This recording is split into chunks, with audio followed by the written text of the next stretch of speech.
जय शिवराय मित्रांनो. गेले काही दिवसापासून मराठा आणि धनगर समाजामधील जो काही वाद चालू आहे मित्रांनो, हा वाद अत्यंत चुकीचा आहे. याच्यातून गेले काही दिवसापासून धनगर आणि मराठा हा समाजामधील वाद आज कुठेतरी आपल्याला दोन समाजामधील महापुरुषांमध्ये पर्यंत आलेला पाहायला मिळतो. छत्रपती शिवाजी महाराज असतील, अहिल्यादेवी होळकर असतील, यांना बदनाम करायचं काम, यांना शिव्या द्यायचं काम दोन समाजातील काही लोक करत आहेत. हे सर्व काम सोशल मीडियावरच चालू आहे.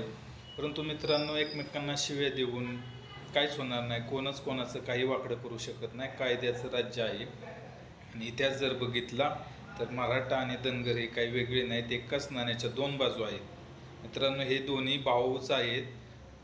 कृपया आत्ता आपण इतिहास कमी वाचतो आणि वाद जास्त घालतो.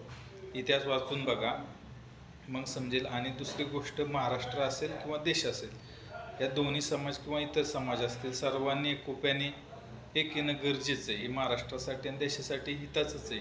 त्यामुळं कुठंतरी दोन्ही समाजातील लोकांनी सोशल मीडियावर वाद घालणं कुठंतरी थांबवलं पाहिजे असं मला वाटतं.